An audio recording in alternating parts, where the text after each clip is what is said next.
C'est pas mon but de pêcher les tortues, c'est mieux que ça vive tranquille, quoi, évidemment.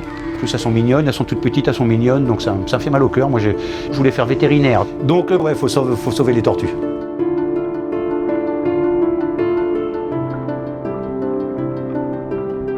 L'UMSC, c'est une organisation internationale dont l'objectif est de lutter contre la surpêche et œuvrer en faveur de la préservation des océans.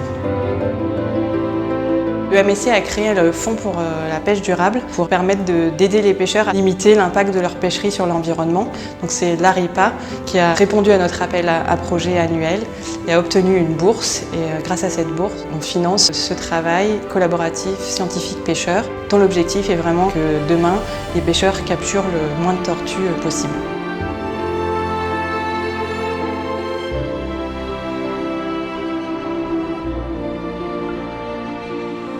Les pêcheurs sont les premiers gardiens de la mer, c'est leur ressource et donc ils sont demandeurs de formation et de connaissances sur le monde dans lequel ils évoluent et ils sont parfaitement conscients que la viabilité de leur système économique tient à la viabilité de l'ensemble de l'écosystème.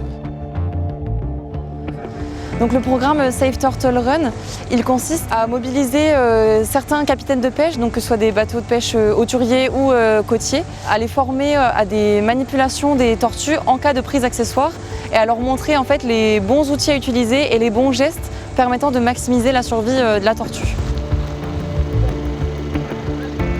On a eu l'appel là de Fabrice qui nous a prévenu qu'il avait capturé accidentellement une tortue. Il nous a donné l'heure de son arrivée au port. Il sait comment gérer une tortue à bord, c'est-à-dire la mettre à l'ombre, mettre une serviette humide sur la tortue. Bien sûr, c'est des animaux qui sont à protéger.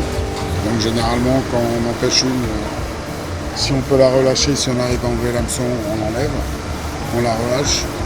Autrement, si on n'arrive pas à l'enlever, on l'embarque avec nous à bord, on la garde toute la journée. Puis on appelle Kelonia pour venir la récupérer quand on arrive. Ça arrive 3 fois peut-être dans l'année. Mort, jamais. Toujours vivant. Nous on s'en occupe à bord et puis on fait en mieux pour les ramener. C'est quelque chose de magique quand même, une tortue dans l'eau. C'est vrai, c'est beau, donc ça fait mal. Si on lui fait mal, ça nous fait mal aussi. On va récupérer la tortue sur les quais, on la ramène chez le vétérinaire. C'est là-bas que la tortue va être opérée. Ensuite, une fois qu'elle est réveillée, elle va revenir à Kelonia, rester en salle de réveil pendant en général une nuit. Et le lendemain, si tout s'est bien passé, la tortue va rejoindre les bassins. Ce sont des bassins individuels où la tortue va rester tant qu'elle a besoin de soins journaliers. Et puis une fois qu'elle n'a plus besoin de soins journaliers, qu'elle recommence à se nourrir, elle va passer dans les bassins de convalescence, qui sont des bassins de plus grande taille, où elle va pouvoir retrouver un peu d'autonomie et un petit peu de mouvement. Nous avons en tout 43 bateaux exactement qui participent au projet et donc qui vont systématiquement ramener chacune des tortues pêchées durant la phase de l'étude scientifique. Par toutes les données que nous collectons, nous espérons être en mesure de pouvoir identifier les couloirs de migration pour l'alimentation ou pour la reproduction et les périodes. L'objectif étant à terme de pouvoir conseiller les pêcheurs d'éviter des zones d'exclusion où ils risquent de capturer plus de tortues que de poissons. Et notre objectif à terme, c'est d'effondrer le niveau des captures sur les tortues. Et lorsque le vétérinaire nous donne le feu vert pour relâcher la tortue, on va la relâcher sur les plages en les faisant parrainer par des écoles de façon à associer sensibilisation et conservation. Et puis ça a surtout permis d'améliorer les connaissances sur des espèces de tortues auxquelles on avait très peu accès. C'est les tortues kawan surtout et un peu les tortues olivates, qui sont des tortues qui vivent au large et donc on voit pratiquement jamais autour de la Réunion et on avait très peu d'informations sur ces populations de tortues dans l'ouest de l'océan Indien et on a pu avoir des données scientifiques réelles. Le CITEB a vraiment un rôle d'accompagnement de la filière dans l'accompagnement scientifique des programmes, dans la validation des protocoles de collecte de données, dans la valorisation scientifique qui peut en être fait ensuite.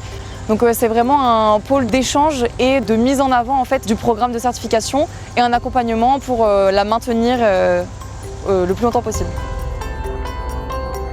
Le projet Safe Turtle Run est un programme exemplaire à plusieurs titres. Il est initié par les pêcheurs eux-mêmes. C'est vraiment une garantie de succès et que les mesures qui vont être mises en place vont marcher. Ce projet prouve que quand on se met tous autour de la table avec les mêmes objectifs, on arrive à des solutions concrètes et une pêche durable et une préservation des océans. C'est grâce à eux qu'on en apprend en fait un peu plus chaque année. Sans les marins pêcheurs, on n'a aucune information. On serait aveugle totalement.